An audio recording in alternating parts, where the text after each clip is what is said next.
Straight from New Jersey, it's the SNL Nerds, the show where two comics from New Jersey nerd out over Saturday Night Live. I'm your co-host, John Trumbull. And I'm your co-host, Darren Patterson. How you doing, Darren? I'm doing all right, John, doing all right. The world still burns around me as we slip slowly into madness. But, But don't the flames look pretty? They sure do shine bright. Yeah. Is that a Mr. Mike quote? Was that what you're going for? Oh, yeah, I think it might be, yeah. Michael O'Donoghue. He said something like that in the movie about Doug Kinney, Futile and Stupid Gesture. Yes, that's why I thought you were mentioning that. I thought you were referring to that. I think I just internalized it, and yeah, but I think that was a real Michael O'Donoghue quote, so yeah. Wow. All right, so wow, we're getting off to a rip-roaring start. We really are. And we should say we have a special guest this week. Yeah, we're fumbling already in front of our lovely guest. Yes. Yeah. You may know him as he's one of the co-hosts of the Medium Popcorn podcast, a movie podcast. It's a hilarious podcast. I listen to it all the time, and he's a hilarious comic, an amazing dude. Ladies and gentlemen, give it up for Mr. Brandon Collins. Hey, thanks for having me during the end of the world. I appreciate it. No problem, man. If there's anybody, yeah. Happy to have you here, Brandon. We've both guest starred on Brandon's Medium Popcorn podcast. That's right. In the past. And so now we're returning the favor. Oh, I appreciate it. I mean, I kind of wish it was under different circumstances for the film, but I'm very excited to be here. Oh, man. All right. Well, This is interesting. I find this fascinating because you requested this film. I know. You know what it is? I thought I remember really, really enjoying this, and it turns out I only like Chris Farley in like very short bursts because I'm thinking about Billy Madison where he pops up, or like any of the other that whole crew was doing a bunch of movies, and yeah, the whole movie, the whole time watching Tommy Boy, I was like, man, I really wish I was watching Billy Madison right now. Okay, well, as Brandon said, our movie this week is Tommy Boy from 1995, starring Chris Farley and David Spade, and another SNL alum, Dan Aykroyd. That's right. This movie came out March 31st, 95, directed by Peter Segal, written by Bonnie and Terry Turner. If those names sound familiar to you, because they were SNL writers, and they've written a couple of movies that we've already talked about. They wrote The Coneheads, Wayne's World 1 and 2, and then they went on to create Third Rock from the Sun and That 70s Show. Yeah, so that's a pretty good career pedigree there. These are people who know some funny stuff. Yeah. So the movie, the budget was $20 million. This grossed about $32 million. So this was one of those films that it was a modest hit when it came out, but then as the years went on, it became more and more of a big cult hit. Yep. Yeah. Now, this was interesting. Now, like, Darren, you had seen this movie before, right? Yeah, I didn't see it in the theaters when it came out, but I did see it on, like, DVD, like, years ago. Okay. I had never watched this before, so this was fresh territory for me going in. And, Brandon, you were revisiting it after, I'm guessing, quite some time? Oh, yeah. Like, this is a big thing back when I was in high school. Watched this a lot, but I have not watched this since I've been in between my late 20s to early 30s. And so revisiting this was like, it was interesting because it made me realize how much I do like the younger Adam Sandler movies, except for Little Nicky, and not so much the Chris Farley movies. Like, there's a reason why I picked Tommy Boy and not Black Sheep, because I actually remember not liking Black Sheep.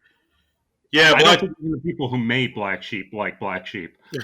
Yeah, Black Sheep was a bit of a letdown. But let's get into this first. Like, as we ask all our guests when they come on our podcast, would you consider yourself an SNL nerd? Are you a huge fan of Saturday Night Live, or moderate fan? Like, is there do you have any favorite cast members, or like what's your SNL journey? Sure. So I would say I am a moderate SNL fan, but a super borderline creepy fan of Lorne Michaels as a producer. I just want to pick his brain. Like, I read the SNL 30-year breakdown because I just want to understand how Lorne Michaels works. He's so specific and has such a unique approach to running this show. So I've always been fascinated by Lorne Michaels. Obviously, the Eddie Murphy SNL. I mean, for me, like as a kid, I have the VHS in my living room right now of his best of SNL. So, I mean, without Eddie Murphy, I probably wouldn't be doing comedy. Without watching, like as a young kid, watching Buckwheat get shot, and I there is no Brandon Collins comedy or a comedy that is trying to do that, right? Buckwheat had to die so Brendan Collins could fly. I mean, just the way they filmed that was so funny. Just thinking about it. But then I definitely remember enjoying like some of the Will Ferrell stuff, the Debbie Downer stuff. That's one of my favorite sketches is the Lindsay Lohan sketch where Debbie Downer, like no one could keep a straight face. Oh yeah, that was It was one a of the classic. rare sketches where like they barely got through it just because everyone was dying laughing. Yeah. Trying to think what else. Right now, I really like the Weekend Update. I mean, maybe it's also because I'm biased because I know Michael Che, but like I really like that's the best part of the show for me lately. But yeah, I have like a long ranging SNL relationship. Like I definitely watched a lot of Adam Sandler, Chris Rock, all those guys, even though they were only on for very few seasons. But yeah, SNL's always been the purview of my life, and like I said, I study Lorne Michaels as much as I can. I listen to podcasts where they even talk about Lorne Michaels for a few minutes. Like every time Mark Maron mentions Lorne Michaels, I'm like, oh, let me hear more about this because he gets more about how people audition, like what happens when they don't get on SNL. It's been great. Yeah. I mean, it's a fascinating process. I was just earlier this morning. I was watching YouTube videos where like Bill Hader was talking about his SNL audition and how when Kate McKinnon was auditioning, Bill Hader he was asked to leave or got thrown out because he was laughing too hard. Oh wow! Yeah, classic Hader. Hader being all supportive and shit. It's like, no, Bill, you got to get out. You're bringing too much joy into this room. We don't laugh at comedy here. I don't know how you do things in your neck of the woods where you laugh when you see something you enjoy, but here, we dead silence. Yeah, but this was interesting. I mean, this is another. It's not a spin-off of an SNL sketch, but it is a movie produced by Lorne Michaels, and it stars two people who, at the time, were still on SNL as the show. I was reading that while they were shooting this, they had to fly back and forth between Toronto and New York so that they could rehearse for SNL. Oh, wait, this wasn't filmed. I mean, it takes place in Sandusky, Ohio, but they didn't film in Ohio. No, it was filmed like in I think Chicago and Toronto. Definitely Toronto. Okay, it looked a little bit like Newark, New Jersey. I was like, "Ooh, this is rough." They probably filmed this. Yeah. Rough belt has seen better days. Yeah. So, I mean, should we get into it? Yeah, let's do. Yeah. Okay. Well, I mean, the movie opens up with Tommy, our title character, Tommy Boy, who, as an adult, will be played by Chris Farley, but as a kid, he's played by another actor, a child actor, if you will. And he's running to school, and we quickly get the impression that he's a very klutzy child, and he's not the sharpest knife in the drawer. Yeah, like he basically just kind of. I mean, in the opening scene, it's like a little, like you said, a little chubby kid running after the school bus because he missed it again, and they're like, "Oh, get it together!" And it's just like him basically like running through people's yards, like dropping his lunch, dropping his history books, dogs chasing him, just a mess on wheels. Well, yeah. Tommy. Everyone should have worried about Tommy. Like, I would be if I were Tommy's friend. If I were just like a bystander, just kind of watching from afar Tommy's progression into a man, I'd be so worried about him. I would always think that he's going to like just fall into a well and just not. Yeah. You feel like he's been hit in the head a lot, even at this young point in his life. Yeah, but I think that's the thing with Tommy. Like, as we see later in the movie, it's like, yes, he is like a screw up and he's very bumbling and he's just sloppy, but he's just so damn lovable. Like, people just like being around him. Like, even though they know he's just like a big, beefy, sweaty, dog of a man. Like, he's just like a big, lovable dog. Is he though? I don't think he is. I think Yeah, everyone seems to kind of just appease Tommy, but no, he like has like inner monologue tantrums out loud. Like yeah. he'll hit his head and be like, "Get it together, man! You're going to lose your life." You know, Like I feel like that's a good description of Chris Farley, and it seems like the people who knew and loved Chris Farley, they all had a great deal of affection for him. But I got to confess, I did not like Tommy much as a character. I didn't really sympathize with him. wow, interesting. Yeah. All right. Yeah, I found him kind of rough going as a protagonist. He also follows up, which is not really palatable these days for seeing white guys just fall up and be successful. Yeah, hey, that's a good point too. There is a lot of that. Part of the problem. Like they are selling car parts. Guys, you understand. They are selling car parts and they're literally riding around, which by the end of the movie is like the Beverly Hillbillies wagon. Like that's not a good look. It's like if you're trying to sell suits, but you come in with like a string as a belt and like you're looking crazy. Yeah, and also like the car, they go on this road trip like for the middle part of the film, and the running gag is the car is falling apart because it has all sorts of damages happening to it, but it never seems to occur to them to ever get the car repaired. Like they don't even bring up the idea before like saying, "Oh well, we can't do that because of XYZ." It never enters their minds apparently. I mean, I'm assuming it's because like maybe they're on a tight schedule and it's like, oh, we don't have time to get our vehicle fixed. We got to go on the road in a busted vehicle. But yeah, I don't know. Maybe they should have made that clear. But anyway, so Tommy dumb, and then we pick up with him in college, and he's taken his college final, and nothing's changed for him. He's still running late, and he's klutzy and all that, and he walks into his history final, and the first question is about the framers of the Constitution, and it's like Thomas Jefferson and blank Hancock, and he fills it in with Herbie. That was kind of fun. That was fun. That was so stupid. It's a college final, and the first question is a fill in the blank. Well, that's interesting. Okay. The 90s were different, man. Okay. Oh, and just a quick note. So, Tommy Boy, he was going to Marquette College in Milwaukee, which just happens to be Chris Farley's actual alma mater. Oh, look at that. Nice. That's right. Look at that. Little hat tip to his actual alma mater. That's right. So the grades go up and Tommy goes to see if he passed, and he passed his class with a D+.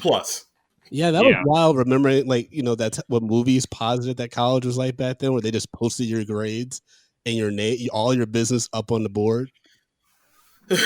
Yeah. I guess that's not something that's really done anymore. I'm sure if anything, they'd probably just email your scores to you or something.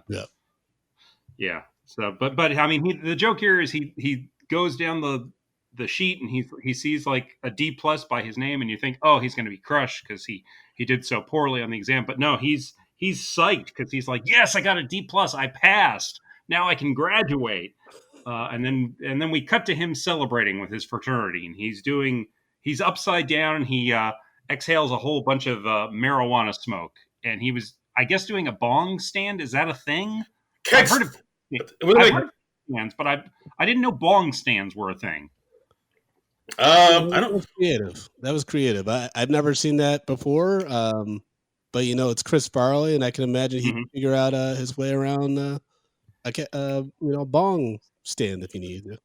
Yeah, I guess so. I mean, certainly Chris Farley has had greater knowledge of smoking the doobie than I do. So I was just momentarily confused by that, and I was just like, is that a thing, or are they just doing that because it's goofy?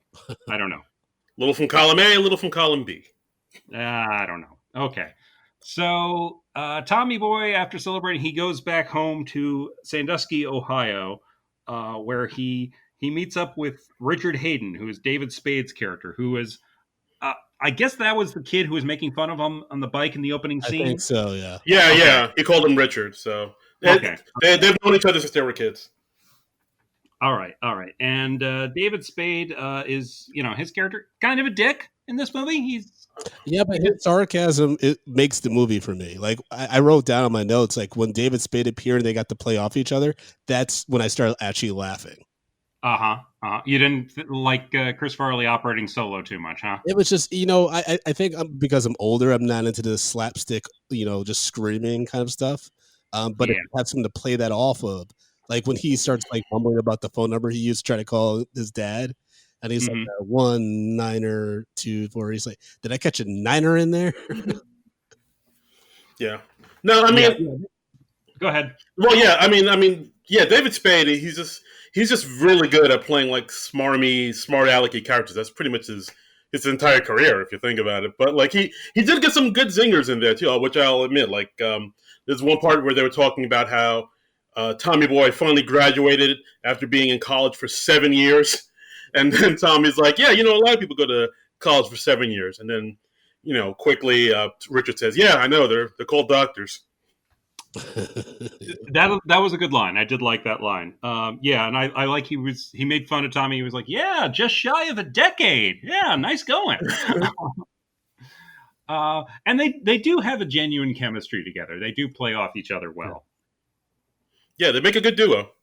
Yeah. So Tommy and Richard, after Richard picks up Tommy at the airport, they go back to Callahan Auto, which is the family business, and it's run by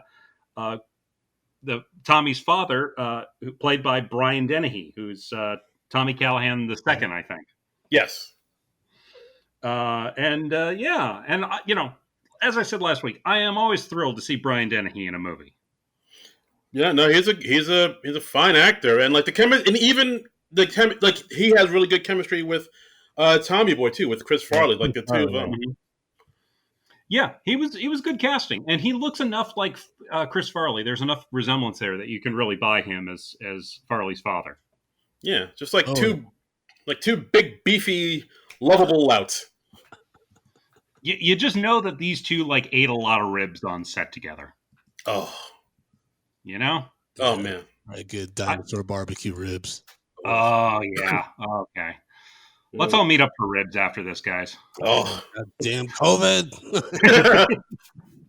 Damn you, COVID! When the world comes back, we are getting together for some ribs. Damn it! You will not keep me from my plate of ribs, COVID. So Dennehy, he's been preparing for Tommy to come back and take over the family business. He's got an office for him at the plant, and he's real excited because now Tommy's finally going to join the business and make something of himself. And then they go home, and Brian Dennehy's got some more news. I'm just going to keep calling him Brian Dennehy because I just like saying Brian Dennehy. Fair enough. He's got some more news. He's engaged. He's engaged to Bo Derek. Is Beverly, who is his new fiance, and he met her when she was his trainer at the Fett farm that he went to. Yeah, and then we get the shot of Bo Derek coming out of a pool in a bikini, much like in the movie she was in 10. Actually, at one point, like Tommy Boy actually says, "Wow, Dad, she's like a 10." Yeah, and apparently Brian Dennehy was also in the movie 10. Oh. I must admit, I've never seen the movie 10. Me too. But I know about that scene because I'm a creep. Yeah, I don't think I've seen all of movie 10. I think I've seen about half of it, maybe the last half of it. But I don't remember Brian Dennehy in it. So you saw 5, if you saw half of it. I guess I did. I saw 5.5. Hey-oh! Dad jokes. So Brian Dennehy and Bo Derek are engaged, and it's very exciting because Tommy Boy, he's got a new stepmother, and then they reveal that Beverly has a son, and Tommy's really excited because he's never had a brother. He's always wanted a brother, never had one. And the doorbell rings, and the door opens up. It's his new stepbrother, soon to be stepbrother, and it's Rob Lowe. What? Young ass Rob Lowe. Yeah, I didn't know Rob Lowe was going to be in this movie. Well, I mean, because he's uncredited in this movie. I read. I saw that because I remember I was looking for Tommy Boy and I looked at the cast. I'm like, pretty sure Rob Lowe's the bad guy, and then I couldn't find it. Wait, hold on. On IMDb trivia, it says that he is uncredited because Rob Lowe was contractually obligated to Stephen King's The Stand at the time, so he took the part simply as a favor for friend Chris Farley. Oh, wow. But he still got paid, though. Oh, I presume so, yeah. That's right. Rob Lowe ain't free. No. I mean, even when you're friends with Chris Farley, Rob Lowe's got to get paid. So it's Rob Lowe, and he's fulfilling. It's a part very much like what he's done in the other SNL movies we've seen in the Wayne's World movies. He's just in the first one, right? Yeah. The second one. The second one was Christopher Walken, right? He's the bad guy. Well, not the bad guy, but the antagonist. Trying to get with Tia Carrera, Hey now. Yeah. Well, if that makes you bad, I don't want to be good. Loving you is wrong. I don't want to be right. And Paul's, he's kind of a dick, and he's looking down on the Sandusky, Ohio. He thinks of it as a hick town, and Tommy tries to prove him wrong by showing all the fun things to do in the town by keep taking him cow tipping.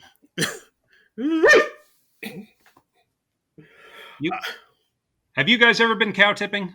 I have not. I haven't. Even though up in the Midwest and there were farms not too far from me, I have not gone cow tipping. I've lived in the tri-state area my whole life. I've never seen cows being tipped. I've heard of it in movies, but no. Okay. Well, I mean, after we get the ribs, I think we all have to go out cow tipping. Well, where do you think we're going to get the ribs? There you go. Okay, so cow tipping, then ribs. Be like, the rub is made half with his blood. Oh, God. Oh, we've got a fun evening planned. So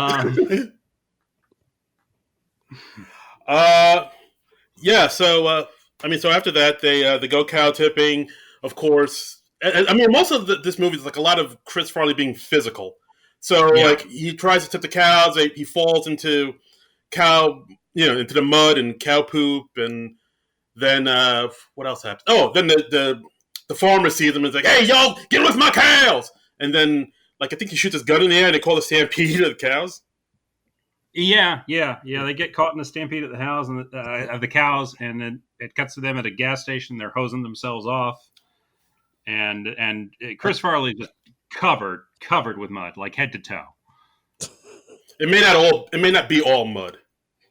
Yeah. That's what I was thinking. Rob Lowe, I think he just has his shoes are ruined and he's got a few flecks of mud on him because you don't cover up that face. No. That's a crime against nature. Rob Lowe is a handsome man. It's the moneymaker. Yep. Yeah. Okay.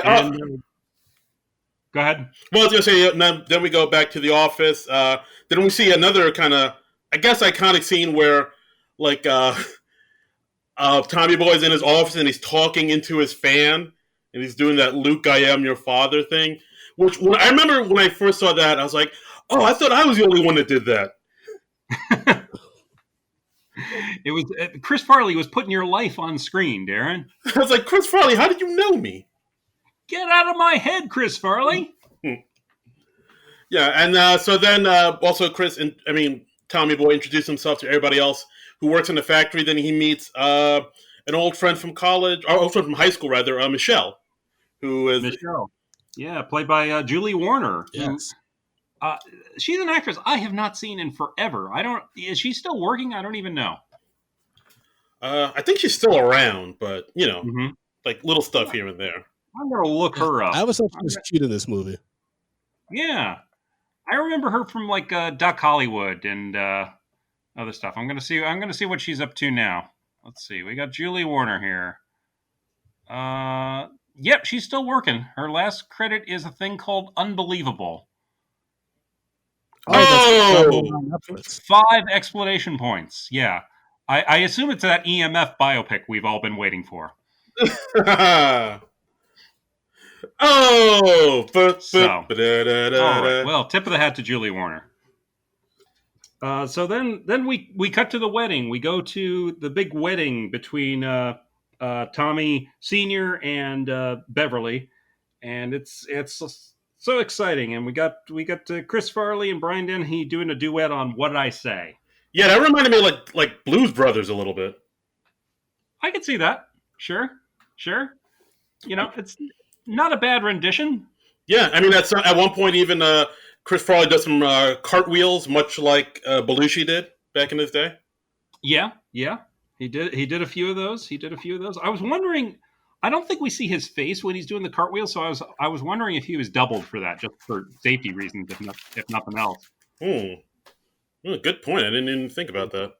I don't know, but I did in the closing credits. I did see Chris Farley listed as a stunt performer, so he apparently did at least a few of his own stunts. Yeah, like crashing through the table and stuff. Probably. Yeah. I guess. Yeah, that would probably be enough to get a stunt credit, I would imagine. Wow, he's like Jackie Chan. He really is. Jackie Chan, Chris Farley, they get mistaken for each other all the time. I mean, Chris Farley wasn't Beverly Hills Ninja. That's true. He also had a martial arts background, so. But then in the middle of the song, things take a turn where Tommy Senior he suddenly clutches his chest and he falls down. He drops dead of a heart attack, and I myself horrified at this moment because I was expecting an entire movie with Brian Dennehy, but no, they kill off Brian Dennehy 26 minutes in. Yeah, that was that was a bummer. That very disappointing. Yeah. Very disappointing for me. I wanted to demand a refund of my $1.99 that I paid to Amazon Prime to this right then and there. Because 26 minutes of Brian Dennehy, that's not enough, damn it. Oh, man. You hear that, Amazon? That check better be in the mail.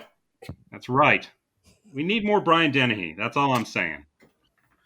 Oh, man. So then we cut to the funeral. Everybody's very down about this and upset, of course, except, well, we'll get into that later. I'm probably getting ahead of myself. But so then the company has a big meeting about this and how, Big Tom's death will affect the company. Yeah, apparently the company's in jeopardy. Yeah. Because the founder and the CEO is gone, and they have no one to steer the ship. And which is always a good reflection of leadership, like if you pass or are incapacitated, the company just can't keep going. That's yeah. Like inside of a week, they are on their last legs. That's a good point. He was not a good executive because it's supposed to be the mark of a good executive is if you go out for lunch, you get hit by a car, the company keeps rolling on. Yep. He did not delegate properly. Yeah, they could have looked into that a little bit more, I guess. Yeah. I think that's an excellent point, Brandon. And it's Brian Dennehy, not a good CEO. No, it was also sad too because he clearly wants his son to be the heir to the company, but everyone at the factory knows that he's a dummy that could barely pass college. Like, why does he already have that reputation? Like, it just everyone talked to him like he was a child. Like when he did that welding, like it was like he was 5 still. Yeah, that's true. Yeah, a little bit. I mean, I even think there's at one point where Richard kind of commented on that, where he walks into Tommy Boy's new office, and Tommy was like, "Hey, yeah, look at this awesome new office I got." And Richard's like, "Yeah, well, you've been here 10 minutes, so of course you get an office." Yeah. I think they could have played up the resentment a little bit more, honestly. Maybe not just for Richard, but and we could have seen Tommy grow into the role of being the CEO a little more. That might have been interesting. But anyway, I didn't make extensive notes on the ins and outs of this, but it basically they have to make a lot of sales very quickly to fend off this buy offer from one of their big rivals. Yeah, from Dan Aykroyd, who I'm convinced the way that Dan Aykroyd acts in movies, he's just auditioning for Aaron Sorkin project. Like he talks really fast, really stiffly, even if it has nothing to, like he's not playing off of anyone else in the room. Yeah. I felt like Aykroyd was having fun with it because he was doing like this strong Chicago accent throughout the movie, and I feel like that's something that Aykroyd really enjoys doing. Yeah, he's no stranger to Chicago accent. If you've seen the Blues Brothers, you know that. Just, I mean, if I feel like he might have been in a super fan sketch or where he did that, but like Yeah, Aykroyd loves just slipping into that Chicago accent, like it's a nice pair of slippers. yeah. It's a good Chicago accent. I like it. He's Yeah, good. yeah. Um, The Irwin Mainway did. Oh yeah, it's a bag of glass. yeah, bag of glass. Yeah, yeah.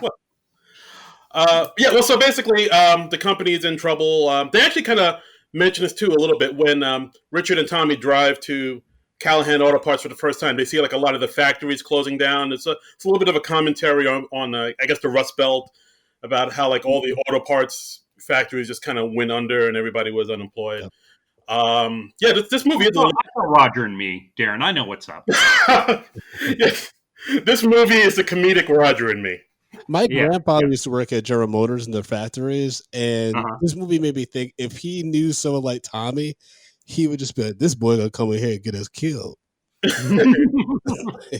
Like, We all going to it's like I Michael mean, Scott in the factory downstairs, like where he's like making people like break their legs and stuff. die. so Brandon, since you have some family experience in the auto industry, how accurate is their depiction of an auto parts factory? I mean, I've never actually been inside of those things. We always just tried to Oh, okay. pop off outside of them when I was a kid because we used to live in my grandparents lived in Ypsilanti. When I stayed with them, we used to drive like a 30-minute trip to Detroit, drop them off outside the factory like 4:30 in the morning, and then we come back and pick them up around 3. But now I'm thinking about it, maybe he didn't even work at the factory. Maybe he like made a stick he was working at the factory and then went out and did like his gangster thing. Wow. Yeah, What? maybe. I think we busted this whole thing wide open. Is your grandpa Bumpy Johnson? Is that what you're trying to tell us? I just realized that's completely insane. Everything I just said. It was all a front. Brandon's going to be making some phone calls as soon as we finish recording. Papa right after we're done here, even though he's like in a assisted living home, I'll be like, Papa, tell me the truth. Are you the Godfather of Harlem? What's going on? Oh my God, I would have asked him if he's the Godfather of Harlem. It's going to really confuse him. All this time, he's been training you to take over the family business. Oh man. So the Callahan Auto Parts, they have to make a lot of sales in a very short amount of time, so they have enough money to stave off this buyout offer. And so it's determined that Tommy's he volunteers to go on this big road trip to all their clients and sell as much as possible to them.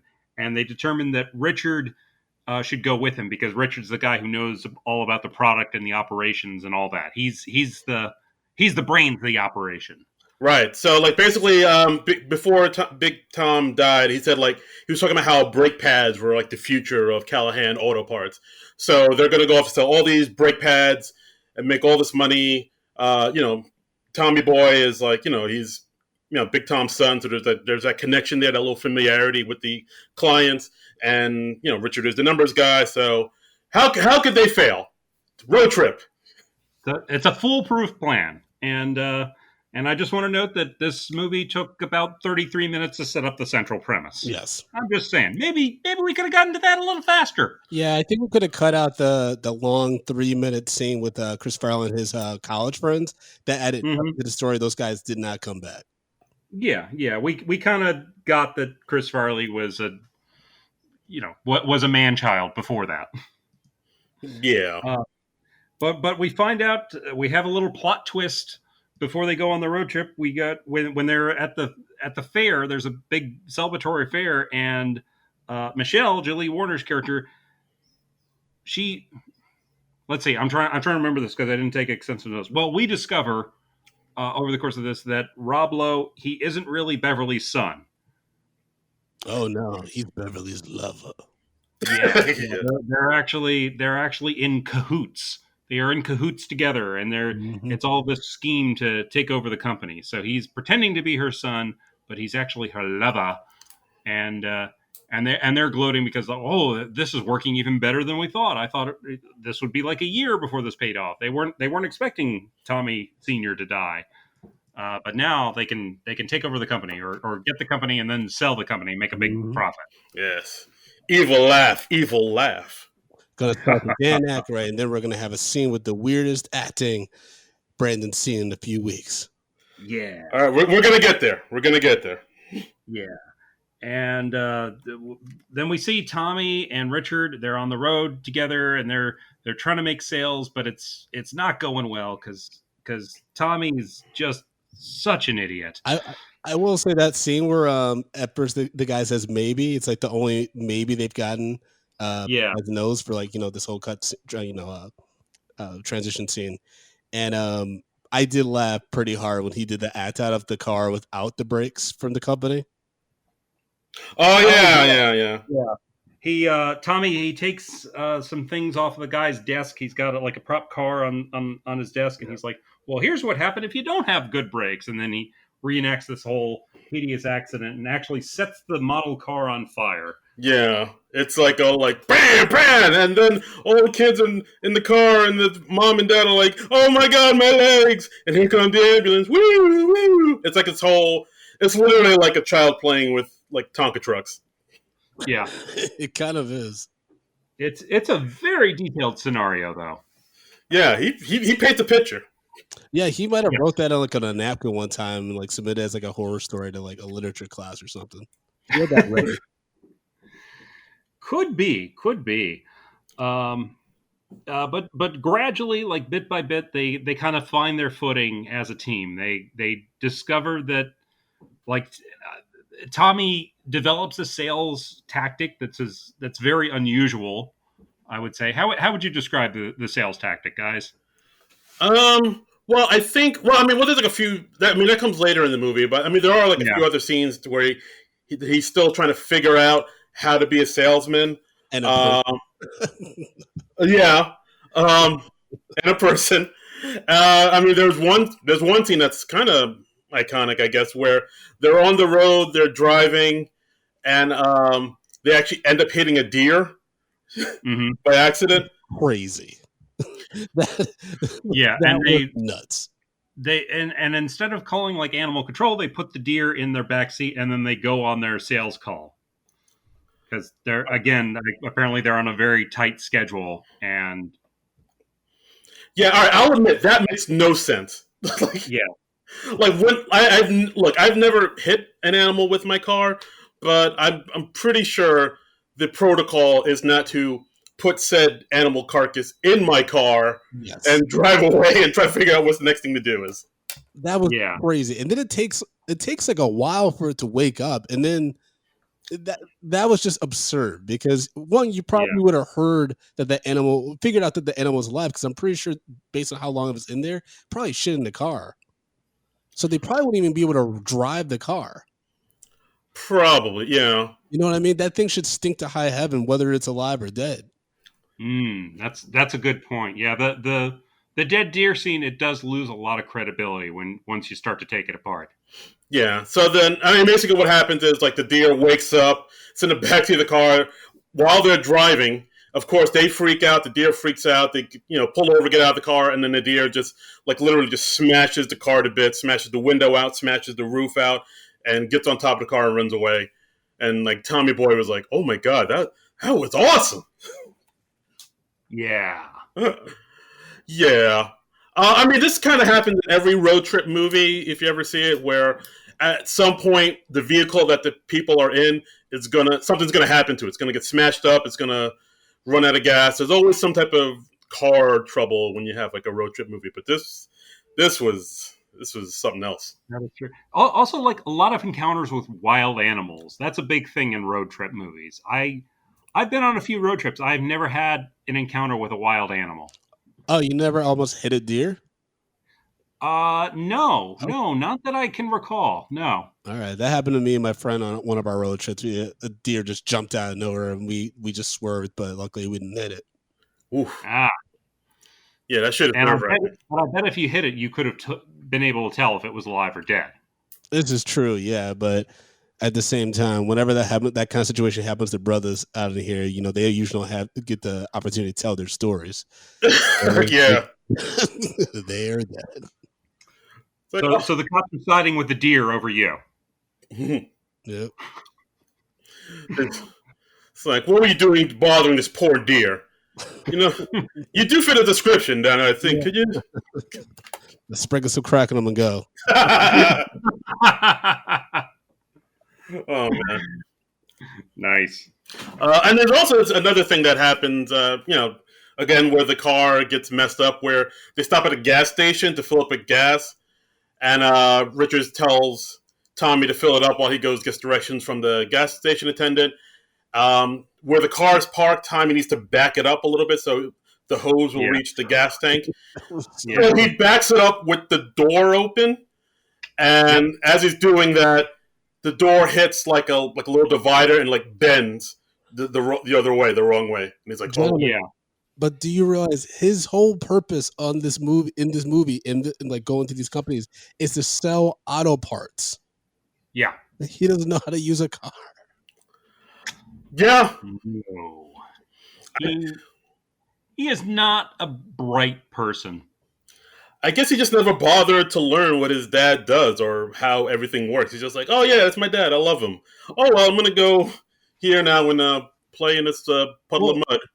No, I think he actually does know about what his dad company does. I think it's just like the higher level stuff because everyone at the factory seems to know him and like him. So you don't get that. You don't get that that connection with people just because you're the son of their boss. Yeah, I don't know. I think maybe it's some of the real life affection for Chris Farley leaking over into the movie or something. Like they like him even though they don't have much reason to. Oh. Yeah, likability goes a long way, guys. I guess so. So the guys. You, George Clooney. Oh wow! Shooting shots at George Clooney now? Yeah, that's right. Wow. Okay. Damn. What did Clooney ever do to you? He knows. Well, George Clooney is a big prankster, so. That sounded so ominous. All right. Everything still bears a grudge over Batman and Robin, okay? That's fair. Yeah, that's fair. That movie was god awful. Wow. Wow. George Clooney's really getting in business on this podcast today. But Tommy, he manages to successfully he manages to get the door back in place so that Richard thinks that he damaged the door when he comes out to get back into the car. Yeah, that was actually kind of funny. Like when Tommy gets out the car and he's able to push and push the door so it'll slam shut. So when Richard goes to the car and opens the door, the door totally falls off the car, and then Tommy's like, "What'd you do?" That was kind of cute. That was cute. That was funny. Then we have some other scenes. I mean, it's pretty simple plot. We get, of course, the now iconic fat guy in a little coat scene. Yeah, which is apparently something that Chris Farley would do just to amuse David Spade at Saturday Night Live when they shared an office together. And Chris Farley would always be like, "Hey, I've got a great new idea for a sketch," and David Spade would be like, "It's not fat guy in a little coat again, is it?" And he'd be like, "No." And then he'd turn around and it would be Chris Farley doing fat guy in a little coat. Well, that's so funny though. That's like, I think that's one of the reasons why, everyone enjoyed working with him and why he's so missed by that group, because he just was so genuinely always trying to make you laugh. Yeah, that's true. He seemed like he was one of those guys who never really turned it off, which definitely I think could either drive you nuts or make you a friend for life. I mean, but it also makes you depressed because you're that actor that always has to be on, like a Robin Williams, Yeah, true. It's like you have to try so hard to be likable. You have to wonder, will they like me if it's not on, if I'm just me? Yeah. Ooh, that got dark. I apologize. that got too. Can we talk real quick though about that one scene at the hotel with the pool? What was that about? Yeah. But that just made David Spade come yeah, off like a creep. You just there's a scene. They're at a hotel late at night, and there's a young lady who looked kind of familiar. I don't know who played that young lady, but it's a young lady in a bikini. She's out at the hotel pool, and David Spade he starts creeping on her from his window. Yeah, it's much like the last movie we talked about, Stripes. It's a dude like kind of staring at a woman in a bikini, and she like notices there's no one around, so she takes off her bikini, and David Spade's like, oh, no one's around in this room either. So, and you hear something unzip, and five knuckle shuffle. Yeah. Never heard it. Okay. Apparently, the woman at pool was played by Lori Bagley. So. Oh. I have not heard of before, but. Yeah, shout out to her. 19 credits on her filmography. Oh, nice! Look, shout out to Lauren Bagley. So as Richard's giving himself the old beef stroking off, then Tommy comes in. And Tommy's like, "What's going on in here?" And that's when like Richard's like, "Oh!" And he runs and hides in the sheets, and it's obvious what he was doing. And Tommy just like, "Oh, were you watching Spanktrovision?" But that was such a big window, though. Like even with him having the curtain just open a little bit, it was just like you could clearly see someone's jerking off over there. Yeah. I guess you just didn't see it, or I don't know. But yeah, I guess I mean.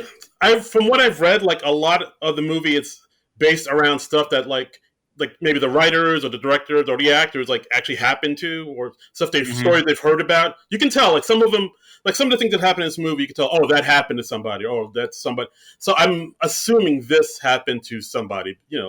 Sometimes just walk in on your boys spanking off. I feel like this is something that happened between Chris Farley and David Spade at some point. Yeah, I've never done that, and I'm very grateful for that. But I imagine if that does happen, that's got to be a little awkward moment. Yeah, you're saying you've never walked in on somebody. I'm assuming, not that you haven't done the other thing. Yeah, I've never walked in on a self-love. Okay, well that's good. Well, yeah. So yeah, that scene's in there. That is the scene that is in there. Yes. Yeah. So then, as the boys try to go from town to town to make a sale, they're very unlucky and they're just very dejected, and it just looks like it's not going to happen.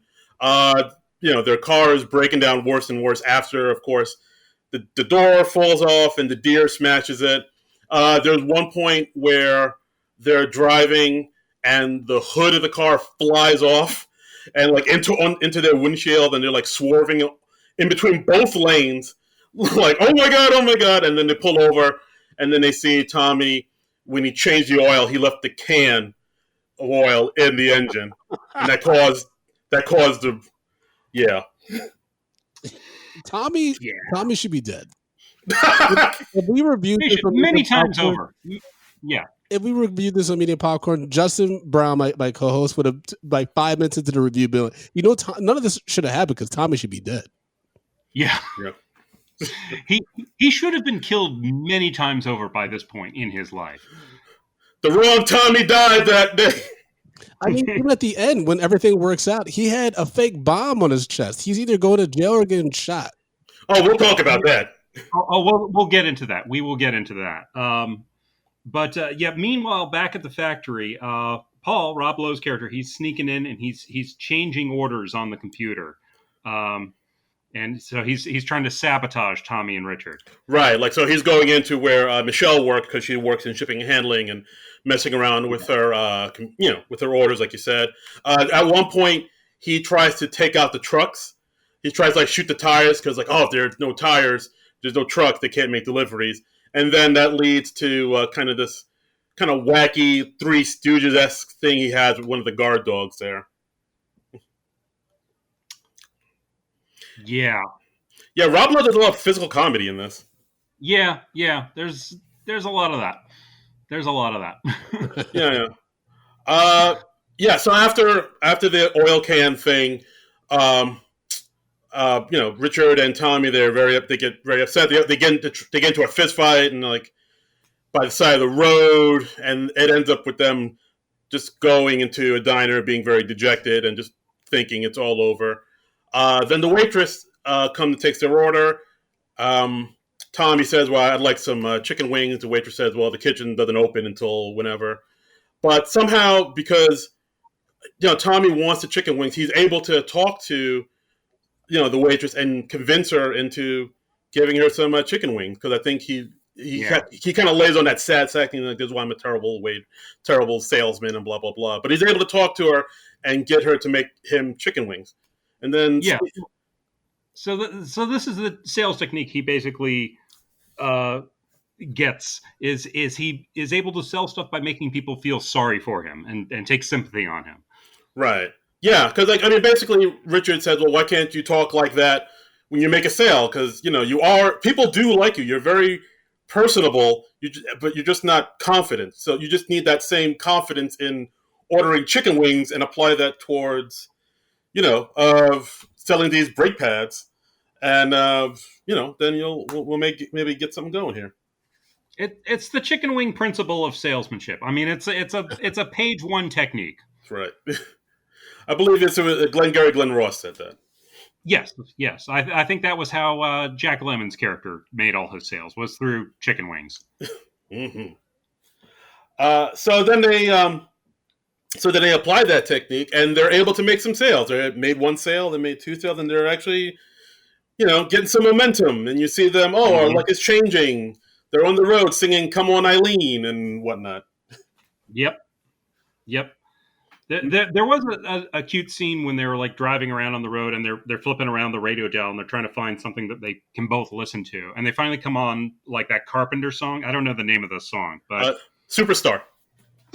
Okay, so and they're both like, well, I guess this is fine if we can't find anything better. Oh yeah, that's good. And then we come back to like a few minutes later when they're at the end of the song, and they're both vigorously singing along, like, don't you remember, baby? And they're crying. Yep. Yeah, and they're both like tears in their eyes because they're just so moved by the song. That was cute. Yeah, I can see that as being like a thing when guys are on a road trip and playing with the radio, and then "Hold On" by Wilson Phillips come on and be like, "Oh no, you can leave it here if you want." And right. Then they're both belting it out by the end.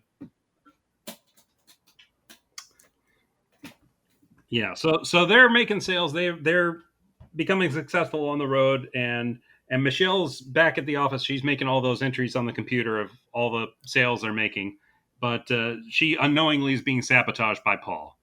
Right. So just this point, there mischievously looking all banged up, and it's just on a fake phone call.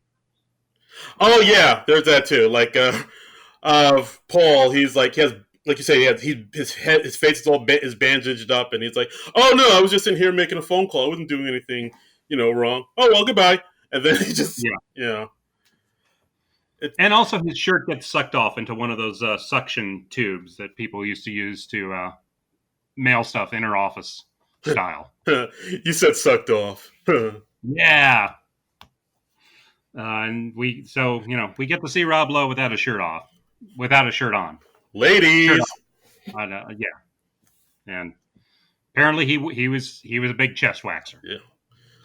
Ladies and gentlemen, fellas. Rob Lowe, universally attractive man. That's all I'm saying. Yeah, gorgeous. Like a Rick Moranis. What? Sure. I've never heard that, but all right. Mm-hmm. Look, don't judge. No, I'm not saying that. I'm just saying when you think, hot beefcake, you don't go to Rick Moranis. But whatever, different strokes. Well, maybe you don't, Darren Patterson. Expand your horizons, buddy. Oh, what's on your hard drive? Look, he is the key master, okay?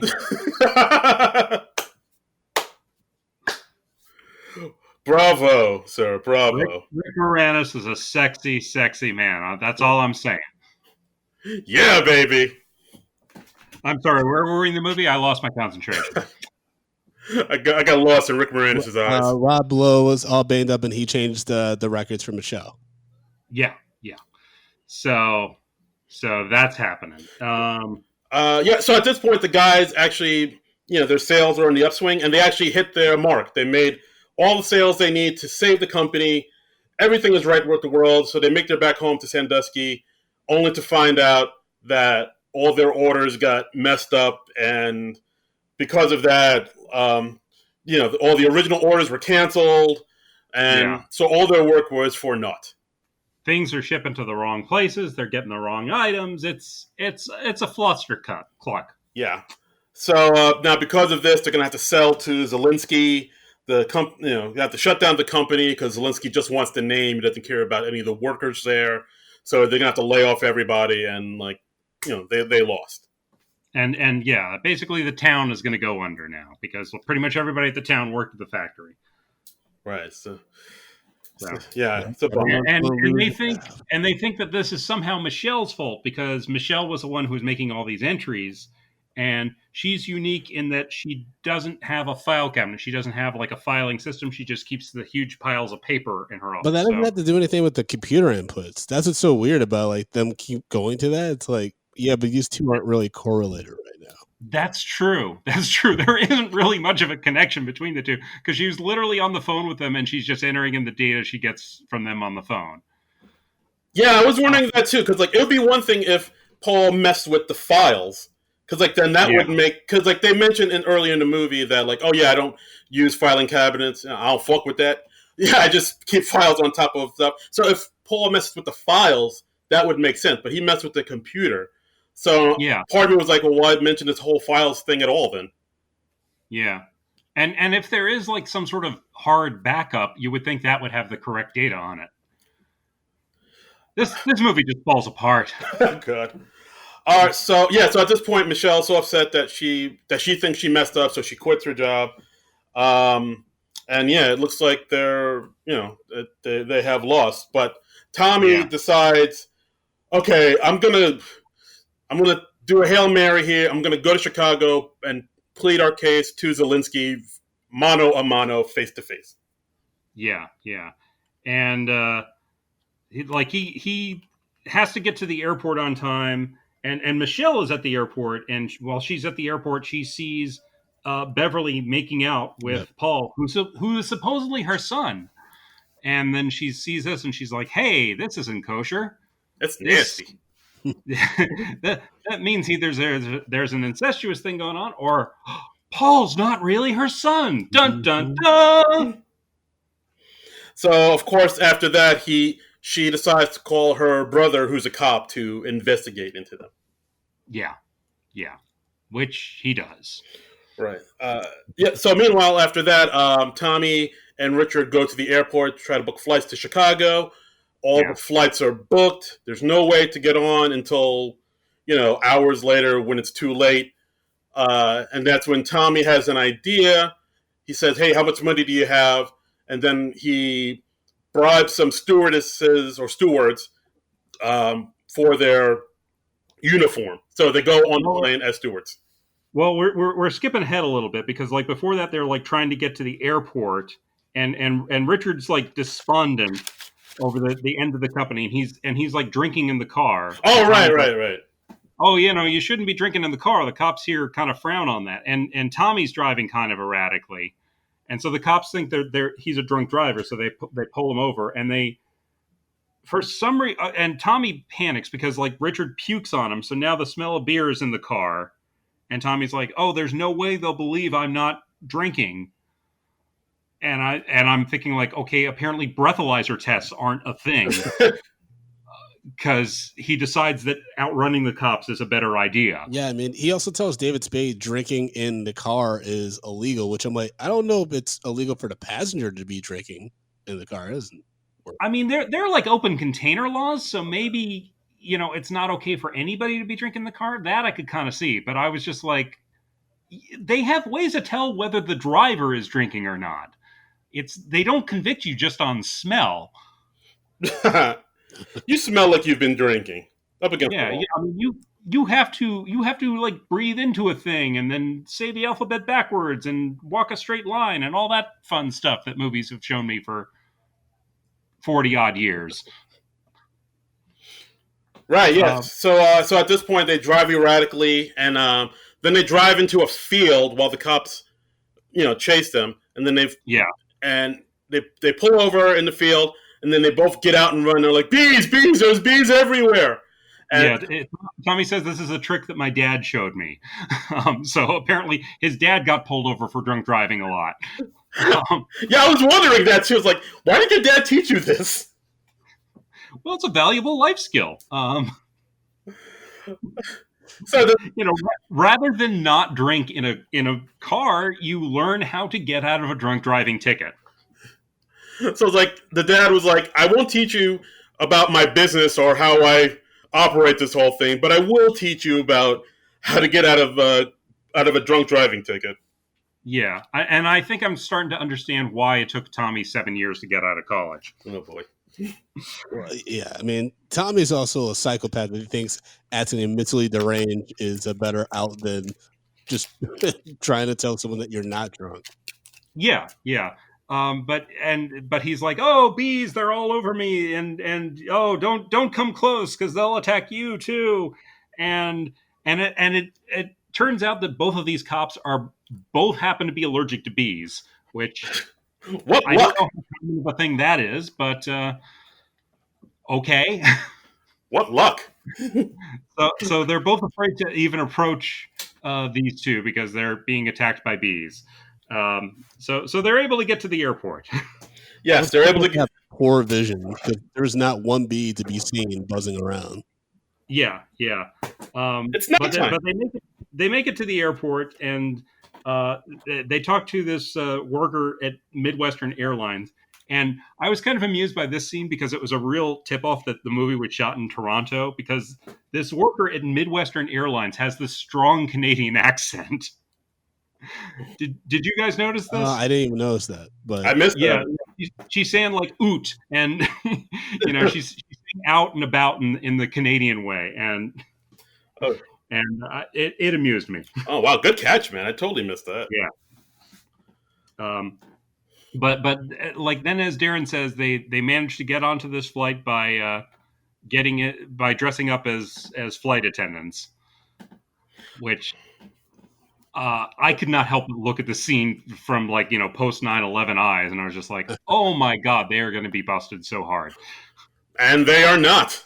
They are not. They suffer no consequences whatsoever. Yeah, like they get on. They even do like a little the demonstration about how to put on a life safety vest.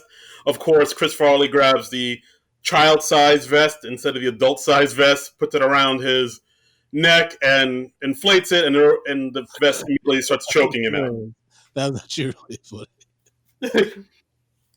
Yeah, and somehow they're not caught after this, and they're just allowed to continue on the flight. And then at one point they go back into the bathroom to change it to their street clothes, so they have those for the meeting.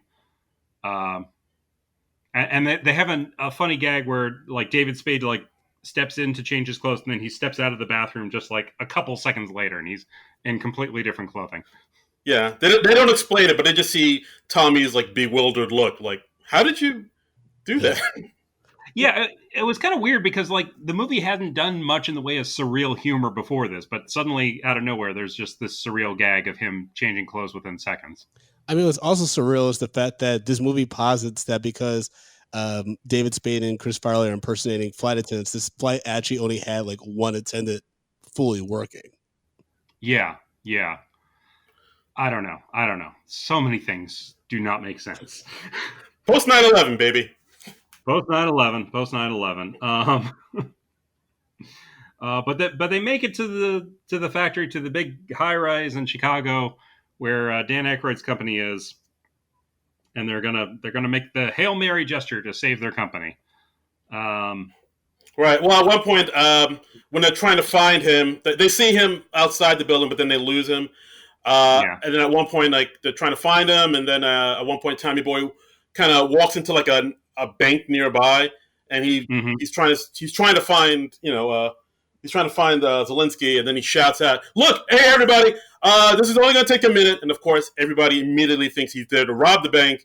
Everybody gets down to the floor. The guards throw him his gun, and then Tommy's like, "Oh, I did this wrong," and immediately leaves. Yeah, and he leaves, and he gets David Spade, and he's like, just walk away slowly. And in the background, we see like cops rushing to the bank. Yeah, that response time is no joke. No, they must have been just like right next door to a police station. I guess so.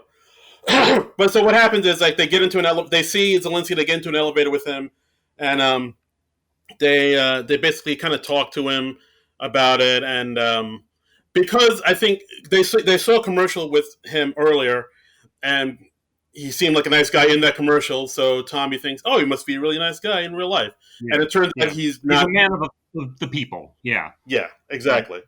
Then if you find that. Go ahead. Well, yeah, then they find out that whole man of the people thing is just a persona, and he's more of like a hard-edged businessman. Yeah. He's like a corporate type. He's not the blue-collar guy that he presents himself as. Absolutely. So then, he says, yeah, look, I'd like to help you, but, business is business. I can't do anything about it. And, it is what it is. And there's also another weird thing that happened here. At one point, they walk into his factory, the auto parts factory, and then they walk past this one big kind of wind machine. And as Richard walks past it or stands in front of it, Richard, his toupee flies back, and then that's when we all realize Richard is bald. Yeah, so his toupee is like, still fastened in the back, but it's just blown straight off his head, so it's just all askew. And it's another weird surreal gag that just kind of comes out of nowhere, which I was just more like, huh, than oh, ha ha ha ha ha. Yeah, it was a weird little thing they just threw in there at the last minute, but it was like, because they tease him about like, oh, it looks like your hair's thinning, or like it'd be funny if you were bald or something like that. Yeah, there is no setup or foreshadowing for it whatsoever. I mean, like they could have had him like be obsessive with his hair or be very particular about it or combing it throughout the movie, and then that would have been a funny payoff. But as it is, it was just like this random gag out of nowhere. Yeah, it was just like, oh, okay, I guess that's something. So, Zelensky says, yeah, I'm sorry, there's nothing I can do. Excuse me, now I got a meeting with some people to close on your factory. Tommy and Richard see that Beverly is there with Paul, and yeah, they're going to close the deal. And then Tommy is like, hey, wait, that's Paul. That's what happened. What's going on here? And it looks like the bad guys have won. Yep, the end. Bad guys win. They lose the company, and that's Tommy Boy, everyone. Unexpected dark ending. Yes. No. Michelle reveals what she saw at the airport, that she saw Bo Derek making out with Rob Lowe, and she reveals that they are not actually related. They're not mother and son. And Rob Lowe actually has warrants out for him in several states for various petty crimes. And, he's a con man, basically. Right. So basically with that, they need to, make another Hail Mary pass. This Hail Mary part 2. So Tommy Boy looks around. He sees, there's like a construction guy with road flares. Oh, there's that camera crew, the news crew from when I robbed that bank, quote unquote. And then he gets an idea. His idea is to get a bunch of the road flares. He sees some construction guy, take them to his chest like they're a bomb, and make his way upstairs to the meeting. It's a foolproof plan. Yep, it's nothing illegal about it at all. He commits so many crimes within 20 minutes. It was absolutely absurd. Yeah, it's really weird, and like the news crew is covering this, and it's basically like a terrorist act. Like he gets his way into the boardroom with this, and they reveal the whole deception, and like they come to an understanding. They work out a business deal. Like Dan Aykroyd says, like, oh well, I was basically I wasn't buying it to preserve the factory. I was buying you guys for the name, and I just basically want the box. I want the name, and then I can sell my stuff with it. Right. So so Tommy makes his way up there. Since he has a bomb on him, the camera crew follows him up, and basically he makes a deal with Zelensky on the air, and since Zelensky is very concerned about his image, he plays it up like, no, this is fine, we can totally do this, and he's able to make a deal. He's able to channel his father, and he's able to save the company. Yep. Which you'd think that deal wouldn't be valid since it was basically made under duress, but but everyone accepts it and acts like it's binding. Right. So, yay! Let's not get caught up in the minutia. So then after that, Michelle reveals that these two guys are con men, Beverly and Paul.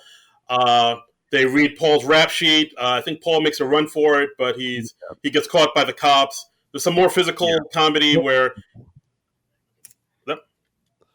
I know. I was just gonna say he got caught by the cops by having a gym bag randomly fall on his nuts. Yeah.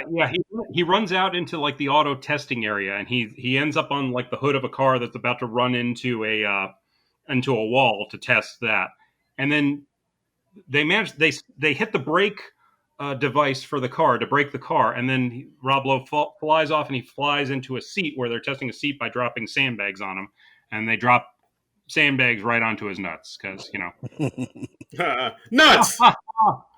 Testicle damage is funny. It's so infertile. Yeah. So Rob Lowe gets arrested, and somehow Beverly doesn't. She hooks up with Zelensky, and even though she's also a con man, she doesn't go to jail or get arrested at all. She kind of. I didn't get this at all. Why are we just seeing Rob Lowe punished when Beverly was just as much a part of the scheme? I mean, does anybody want to see Dan Aykroyd and Bo Derek suddenly dating at the end? I didn't get this at all. That was weird. That was so weird. Only 1/3 of the bad guys are punished in this movie. Yeah, that was weird. So I mean, basically, then so confused, you guys.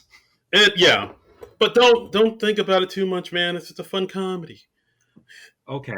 And so that's pretty much it. Tommy's able to save the company at the last minute. He goes back home to Sandusky. He promises all. And wait. They also reveal that Beverly was already married to Paul. So because of that, her marriage to Tommy's father wasn't valid. So therefore, Tommy still has a controlling share of the company. Ha ha! So Tommy still has the company, and it's still under his control. So anything Beverly tried to do is invalid. That's how the law works, I guess. And then she gets to date Dan Aykroyd, or Dan Aykroyd gets to date her, whichever person you think is better in that scenario. Right. And and then that's pretty much it. Tommy makes his way back to Sandusky. He promises everybody, all the workers, that as long as he's there, as long as there's a Callahan there, you will all have jobs. And he makes his dad proud. What's up? That's a weird promise to make because Tommy Boy's not in the best health himself. So, just saying. So dark. Yep. And then he makes out with Julie Warner. Yes, he makes his dad proud. And the end. Yay! All right, so I'm guessing both of you guys didn't care for this movie that much. No, I did not. Wow. I did. It didn't work for me. I think I made the right. 1995 made the right call to not see this movie. I will admit, a lot of this movie, if not all of it, depends on you'll like it depending on how much Chris Farley you like. I think we all can admit Chris Farley is the heart of this, and so he makes this movie go. So if you really like Chris Farley, you really like this movie. If you can take him in small doses, you'll think this movie's okay. If you don't get his shtick, then you won't like it. Yeah, and that's why I think it's just okay. I think without having David Spade there to balance this, this would have been terrible from front to end for me. But because he has someone to play off of, who's the straight man to his insanity, it worked. It was fine. It was an hour and a half. Yeah, it was a quick movie. It didn't. Well, I was going to say it didn't overstay its welcome, but I did find myself checking the time left a lot during this movie. Didn't really work for me. I think Brandon put it really well early on, where he was just like, a little Chris Farley goes a long way, and he works better in small doses. So, all right, fair enough. That's Tommy Boy. I know, guys, if all our listeners, if you have any thoughts about it, let us know. I think we, yeah. It's I found it charming enough because, he's a big, lovable dog of a man. So I wouldn't say I love this movie, but I found it charming enough. Yeah, but are you like in regards to the man-child thing, real quick? Like, I was thinking about because John mentioned that earlier, like that he's a man-child. I'm thinking about this, and, like the Judd Apatow movies with the man, the man boy, like Seth Rogen's character, stuff like that. And I thought the most recent one, the King of Staten Island. I keep wanting to say King of Scotland. But the King of Staten Island is the first one where the man-child has like a kind of a diverse group of friends, and some are brown people. And then that's the one where it's like these man-child, the way that they support their habits is by being drug dealers and robbing places. Just something to think about. Wow. Stay woke. Whoa. No, I mean that's a fair point, my friend. I think I much rather would have liked to see Chris Farley and David Spade try to pull off a heist or something rather than go around selling brake pads. I don't think like a road trip to sell brake pads is an inherently interesting premise for a movie. Yeah, through the Midwest. That'll get them going. Yeah, I was just like, no, I'd much rather see those two pull off a heist. That would be entertaining to me. Yeah, I mean, I think the reason so many people liked it because the chemistry between Farley and Spade is like the main thing about this movie, and like I think a lot of people like to see what they have because it reminds them of their friends. Like, oh yeah, me and my friends used to do road trips and hang out like this. So a lot of it is like kind of you feel like you're just hanging around with your college friends in a lot of this movie. Okay. I'm trying to paint a pretty picture here. I'm trying to make it a little better. All right. Oh boy. All right. And that's our podcast, guys. Brandon, thank you so much for doing it. Thank you so much for being here, my friend. Thanks for having me. Yeah. I really appreciate it. I've been listening for a while, so I greatly appreciate you having me on finally as a guest. Oh yeah, we appreciate it. It's been tougher for us to have guests on, in the age of COVID, where we're recording separately. So we're happy whenever we can make that happen. Oh yeah. Okay. Yeah. So, do you have anything to plug? Anything to promote? If you guys liked my commentary, check out my weekly movie podcast called Medium Popcorn. It's on iTunes, Stitcher, Spotify, all the good stuff. My friend Justin Brown and I, we just review movies, old and new. And then I also have another podcast called What Kind of Mayo, where I just am revisiting the old 1990s Nickelodeon cartoon, Doug. It's as painful as it sounds. I thought it was a lot better. And I just worry mostly about Doug's mental health and try to figure out what race Patty Mayonnaise is. Sure. That seems like an excellent use of your time.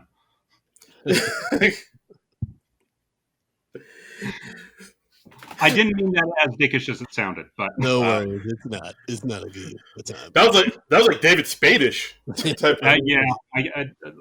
think I'm in the David Spade headspace right now. Okay.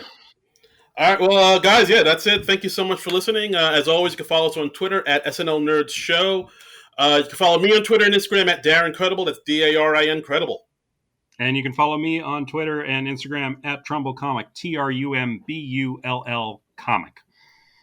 And Darren, what are we going to do next week? We talked about this and we decided to do another new movie. We had so much fun doing King of Staten Island. We're going to do another new movie with an SNL alum. Yeah. Apparently, the Lords have blessed us with the riches of streaming movies with SNL characters come out recently. So the next episode, we're going to talk about Palm Springs, the Andy Samberg flick.